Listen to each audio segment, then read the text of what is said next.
മാന്യപ്രേക്ഷകർക്ക് നമസ്കാരം. നിങ്ങൾ ഇതൊന്ന് കേട്ടു നോക്കൂ. അമേരിക്ക കിട്ടുന്ന ഏത് ഫെസിലിറ്റിയാണ് ഇന്ത്യ കിട്ടാത്തതുള്ളത് എന്ന് ചിന്തിച്ചു.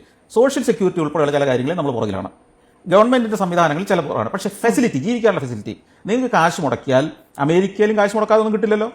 അവിടെ കിട്ടുന്ന ഏത് ഫെസിലിറ്റി ഇവിടെ കിട്ടില്ലേ? അമേരിക്കയിൽ ഒരു ഐഫോൺ ഇന്ന് റിലീസ് ചെയ്താൽ നാളെ അല്ല അടുത്ത ആഴ്ച ഇന്ത്യയിൽ വരുമല്ലോ.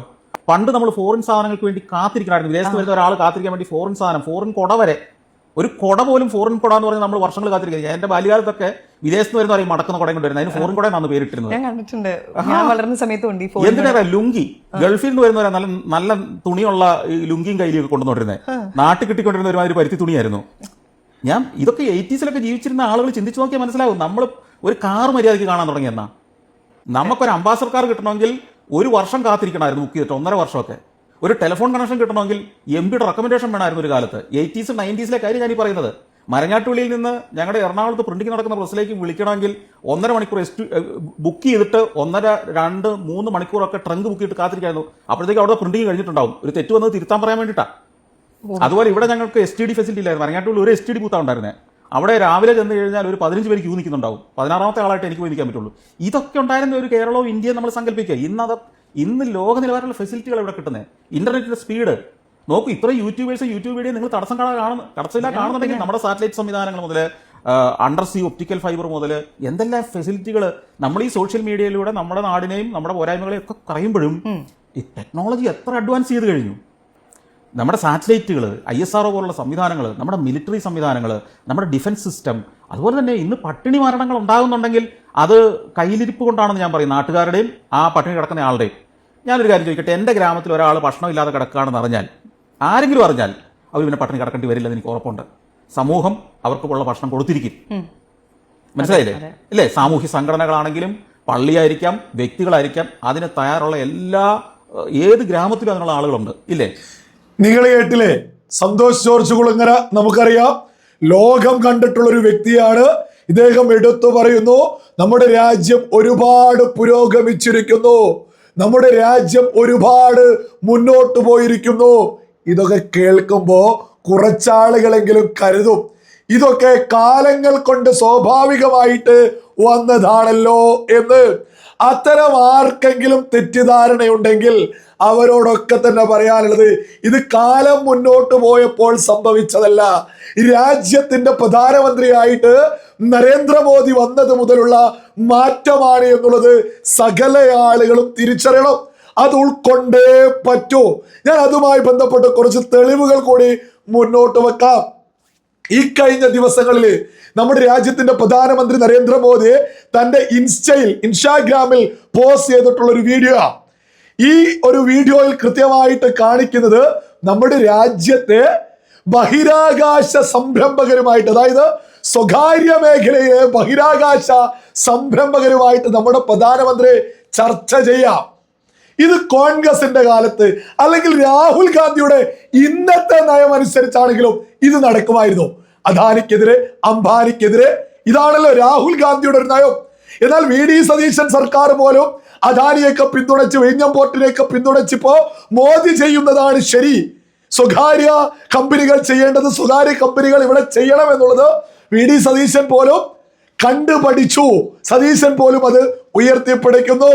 സകല മലയാളികളും തിരിച്ചറിയാം, നമ്മുടെ രാജ്യത്ത് സ്വകാര്യ ബഹിരാകാശ മേഖലയിലെ സംരംഭകരെ പോലും നമ്മുടെ പ്രധാനമന്ത്രി പിന്തുണയ്ക്കുക. എന്താ ലക്ഷ്യം? ആഗോളതലത്തിൽ ബഹിരാകാശ മേഖലയിലും നമ്മുടെ രാജ്യത്തിനൊരു വ്യക്തമായൊരു സ്ഥാനം വളരെ പെട്ടെന്ന് തന്നെ നേടാൻ വേണ്ടിയിട്ടാ ഈ ഒരു നീക്കം. ഇത്തരത്തിലുള്ള ഒരുപാട് നീക്കങ്ങൾ നരേന്ദ്രമോദി 2014 മുതൽ നമ്മുടെ രാജ്യത്ത് നടത്തുന്നത് കൊണ്ടാ വലിയ രീതിയിൽ നമ്മുടെ രാജ്യത്ത് ഇപ്പോ മാറ്റം വന്നിട്ടുള്ളത്. സന്തോഷ് ജോർജ് കുളങ്ങര എടുത്തു പറയുന്നുണ്ടല്ലോ, പണ്ടത് കിട്ടില്ലായിരുന്നു, ഇത് കിട്ടില്ലായിരുന്നു എന്നൊക്കെ. എന്തുകൊണ്ടാ പണ്ടതൊന്നും കിട്ടാതിരുന്നത്? അന്ന് കോൺഗ്രസ് ആയിരുന്നു, മണ്ടൻ ചിന്തയുമായിട്ടായിരുന്നു ഭരിച്ചിരുന്നത്. ഇന്ന് നമ്മുടെ രാജ്യത്തിന്റെ സ്ഥാനം എവിടെയാ? ഞാൻ ഇവിടെ ഒരു പാലത്തിന്റെ, അതായത് ചെനാബ് ബ്രിഡ്ജിന്റെ ഫോട്ടോ കൊടുക്കുന്നത്. ഇത് നമ്മുടെ ലോകത്തിന് തന്നെ മാതൃകയായിട്ടുള്ള ഒന്നാ. അതായത് ഈഫൽ ടവറിനേക്കാൾ ഉയരത്തിലുള്ള ചെനാബ് പാലം, റെയിൽവേ പാലം നമ്മൾ ഈ കാണുന്നത്. ലോകത്തിൽ അതിന് ഏറ്റവും ഉയരം കൂടിയ പാലം നമ്മുടെ രാജ്യത്താ. നമ്മുടെ രാജ്യത്തെ എഞ്ചിനീയറിംഗ് വിസ്മയം എന്നാണ് ഇതിനെ ലോകം വിളിക്കുന്നത്. ലോകത്തൊന്ന്, അല്ലാതെ അമേരിക്ക അതിന് മുകളിലില്ല. നമ്മൾ ലോകത്തിനിപ്പം മാതൃകയായിക്കൊണ്ടിരിക്കുക. അത് നരേന്ദ്രമോദിയുടെ ദീർഘവീക്ഷണത്തിലൂടെയാ. സകലരും തിരിച്ചറിയണം, ഇന്റർനെറ്റ് ഏറ്റവും ചിലവ് കുറഞ്ഞ രീതിയിൽ ഉപയോഗിക്കുന്നത് ഇന്ത്യൻ ജനത. അത് വെറുതെ സംഭവിക്കുന്നതല്ല, കൃത്യമായ ദീർഘവീക്ഷണത്തോടുകൂടി നരേന്ദ്രമോദിയുടെ പദ്ധതിയുടെ ഭാഗമായിട്ടാ. ഇനി UPA, നമ്മുടെ രാജ്യത്ത് പണമിടപാട് നടക്കുന്നത് പോലെ ലോകത്ത് ഇത്ര എളുപ്പത്തിൽ നടക്കുന്നില്ല. നമ്മുടെ രാജ്യം എന്ന് പറയുന്നത് 140 കോടിയിലധികം ജനങ്ങളുള്ള ഒരു രാജ്യം. ഈ രാജ്യത്ത് ഒരു തകരാറ് പോലും സംഭവിക്കാതെ ഒരു രൂപ മുതൽ ലക്ഷക്കണക്കിന് രൂപകൾ ഇങ്ങനെ കൈമാറിക്കൊണ്ടിരിക്കുക. സെക്കൻഡുകൾ കൊണ്ട് നമ്മുടെ രാജ്യത്ത് കോടിക്കണക്കിന് രൂപയാണ് അങ്ങോട്ടും ഇങ്ങോട്ടും ഇങ്ങനെ ചെയ്തുകൊണ്ടേയിരിക്കുന്നത്, ട്രാൻസ്ഫർ ചെയ്തുകൊണ്ടേയിരിക്കുന്നത്. ഇതൊക്കെ ഈ രാജ്യത്താണ് നടക്കുന്നത്. ഇതൊക്കെ പുറത്ത് യൂറോപ്യൻ രാജ്യങ്ങൾ പോലും നമ്മളെ മാതൃകയാക്കാൻ മത്സരിക്കുക. ഇന്ന് ലോകത്തിന് പല മേഖലകളിലും നമ്മൾ മാതൃകയാണ്. എന്നെ ലളിതമായിട്ടുള്ള, ഞാൻ കൃത്യമായിട്ടൊരു ഉദാഹരണം കൂടി മുന്നോട്ട് വെക്കാം. നമ്മുടെ രാജ്യത്ത് കോൺഗ്രസ് ഭരിക്കുമ്പോൾ റെയിൽവേ ട്രാക്കുകളിൽ മനുഷ്യ വിസർജ്യം ഉണ്ടായിരുന്നു. പ്രത്യേകം ഓർക്കണം, ആ കാലത്തും മറ്റൊരുപാട് രാജ്യങ്ങളിൽ ട്രെയിനുകൾ ഓടിയിട്ടുണ്ട്. അവിടെയൊന്നും മനുഷ്യ വിസർജ്യം അവിടെ ട്രാക്കുകളിൽ വീയില്ലായിരുന്നു. വേണമെങ്കിൽ അന്നത്തെ കോൺഗ്രസ് സർക്കാരുകൾക്ക് അത് കോപ്പി അടിച്ചിട്ടെങ്കിലും ഇവിടെ ഒന്ന് നടപ്പിലാക്കിക്കൂടായിരുന്നു. നമ്മുടെ രാജ്യം ഇന്ന് എങ്ങനെയാ പോകുന്നത്? നമ്മൾ കേവലം കോപ്പി അടിയല്ല, നമ്മൾ ലോകത്തിന് മാതൃകയാക്ക. ഇന്ന് ജൻസി എന്നൊക്കെ പറഞ്ഞ് മോദിക്കെതിരെയൊക്കെ ഉറഞ്ഞു തുള്ളുന്ന കുറച്ചാളുകളെങ്കിലും ഉണ്ടല്ലോ രാജ്യത്ത്. ഇപ്പൊ ഒരു 10% കുറവ്, വളരെ കുറഞ്ഞ ആളുകൾ ജൻസി എന്നൊക്കെ പറഞ്ഞപ്പോ നമ്മുടെ കേരളത്തിൽ കുറച്ച് ആളുകൾ മോദിക്കെതിരെയൊക്കെ പറയും. ഇവരോടൊക്കെ ചോദിക്കാനുള്ളത്, നിങ്ങൾക്കൊക്കെ ചിന്തിക്കാൻ പറ്റും, റെയിൽവേ ട്രാക്ക് കാണുന്നിടത്തൊക്കെ മനുഷ്യ വിസർജ്ജനം? ആ അവസ്ഥയായിരുന്നു കോൺഗ്രസ് ഭരിക്കുമ്പോൾ രാജ്യത്തുടനീളം. എന്നാൽ മോദി ഭരിക്കുമ്പോൾ അതിൽ മാറ്റം വന്നു. ഒരിറ്റ് മനുഷ്യ വിസർജ്ജം വീഴുന്നില്ല, ഒരിറ്റ് മനുഷ്യ വിസർജ്ജം എവിടെയും വീഴുന്നില്ല. ഈ രീതിയിലേക്ക് നമ്മുടെ രാജ്യത്തെ മാറ്റിയത് നരേന്ദ്രമോദിയാണ്.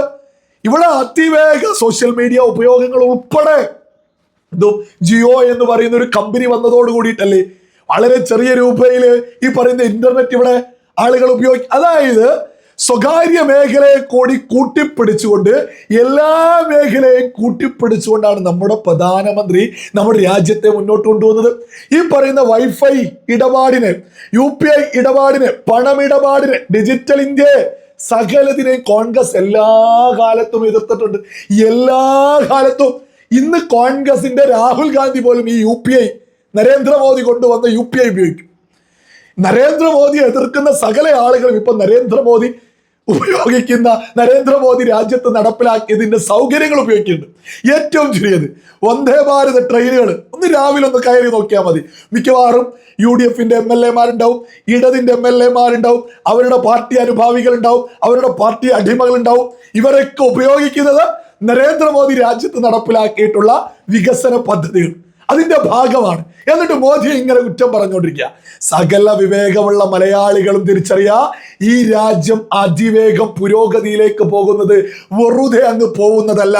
നരേന്ദ്രമോദി എന്ന ദീർഘവീക്ഷണമുള്ള ഭരണാധികാരിയുടെ ഒരുപാട് പദ്ധതികളിലൂടെയാണ് രാജ്യം അതിവേഗം കുതിക്കുന്നത്.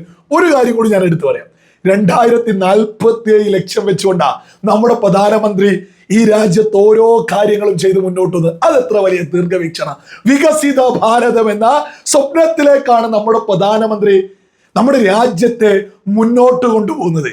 അപ്പൊ സന്തോഷ് ജോർജ് കുളങ്ങരയ്ക്ക് ഇത്തരം കാര്യങ്ങള്, ഈ രാജ്യം അതിവേഗം വളർന്നു, ലോകം കണ്ട ഒരു മനുഷ്യരെ, ലോകം കണ്ട ഒരുപാട് രാജ്യങ്ങൾ കണ്ട ഒരു മനുഷ്യൻ ഇന്ന് എവിടെ കിട്ടുന്നതും ഇന്ത്യയിൽ കിട്ടുമെന്ന് പറയുമ്പോൾ അത് വെറുതെ സംഭവിച്ചതല്ല, നരേന്ദ്രമോദിയുടെ വികസനമാണ് എന്നുള്ളത് സകല ആളുകളും തിരിച്ചറിയുക.